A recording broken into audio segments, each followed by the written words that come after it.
नमस्कार दोस्तों, मेरा नाम है तनुज कुमार और आप देख रहे हैं ब्रह्मनाथ। आज मैं इस एपिसोड में सबसे पहले आपसे एक सवाल पूछना चाहता हूं। आपको क्या लगता है, वक्फ बोर्ड के नियमों के बदलाव में सबसे ज़्यादा खुश कौन होगा? अगर आपको लगता है हिंदू समाज, तो जी नहीं, उससे भी ज़्यादा खुश होने वाले हमारे भारत में एक संस्था है ASI, यानी भारतीय पुरातत्व विभाग, आर्कियोलॉजिकल सर्वे ऑफ इंडिया।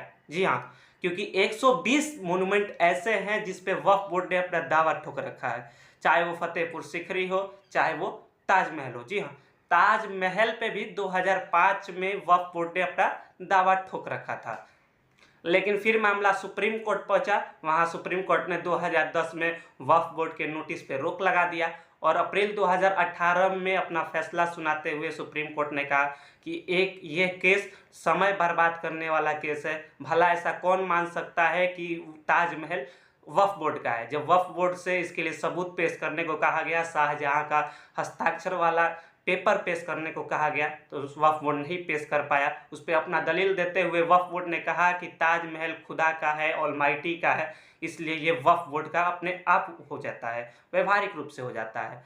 शायद इसी प्रकार से 120 मॉन्यूमेंट पे वक्फ बोर्ड अपना दावा ठोकता है। अब मैं आपको तमिलनाडु ले चलता हूँ, जहाँ की 18 ऐसे गांव हैं जिस पे वक्फ बोर्ड ने अपना दावा ठोक रखा है।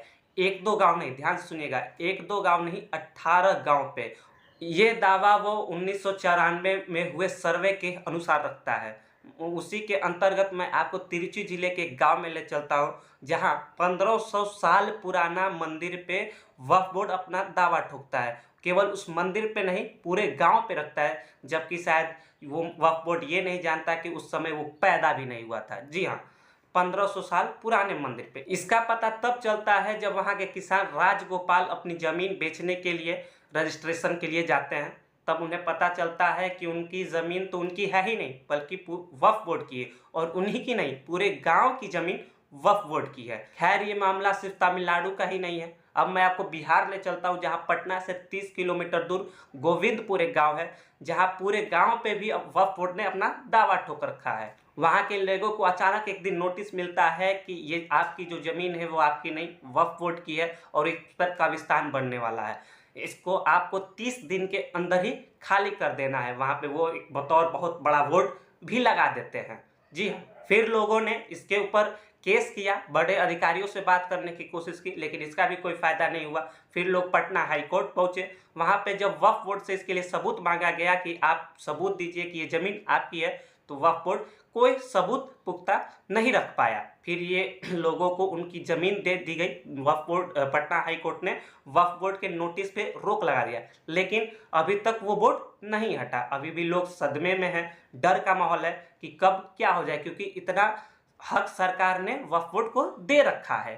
फिलहाल ये मामला सिर्फ अभी तक पटना बिहार का ही नहीं है, इसी तरह से हरियाणा में भी एक गुरुद्वारा था जिसके ऊपर वक्फ बोर्ड ने अपना दावा ठोक रखा था। फिर वहाँ के तो कोर्ट ने उसको वो ज़मीन दे दी थी, लेकिन फिर लोगों ने और हंगामा किया तो गुरुद्वारे जितनी ज़मीन दूसरी जगह दी गई। अब मैं आपको सूरत नगर निगम के मुख्यालय पे ले चलता हूँ। जी हाँ, वहाँ पे भी वक्फ बोर्ड ने अपना दावा ठोक रखा था। वहाँ कहते थे कि यहाँ मुस्लिम बस्ती थी पहले। खैर, उसका कोई सबूत वहाँ नहीं मिलता है। खैर, ये ऐसे एक दो मामले नहीं है, ऐसे कई सारे मामले हैं। मैं ये सब खबर आपको इसलिए सुनाना चाहता था ताकि आपको भी मालूम चले कि वक्फ बोर्ड पे लगने वाले नए नियम कितने आवश्यक हैं। जी हाँ, बहुत ज़्यादा आवश्यक है। खैर, मैं इन मामलों पर आप पे छोड़ता हूँ, लेकिन आप इस वीडियो को ज़रूर से ज़रूर शेयर कीजिएगा ताकि सभी लोगों के वक्फ बोर्ड के हुए इस हड़प नीति के बारे में पता चले। मैं आपको एक चीज़ और बता देता हूँ कि आपको जैसा पता होगा कि पूरे भारत में वक्फ बोर्ड तीसरा ऐसा संस्थान है जिसके पास पूरे भारत में सबसे ज़्यादा ज़मीन है। लेकिन क्या आपको पता है कि ये जो ज़मीन की बढ़ोतरी है किस रफ्तार से हो रही है? कुल आज तक की रिपोर्ट के हिसाब से 1700% के रफ्तार से ज़मीन की बढ़ोतरी वक्फ बोर्ड अपने ज़मीनों में कर रहा है। 1-2%, 100% नहीं, 1700%। जी हाँ। खैर, जय श्री राम, जय भोलेनाथ।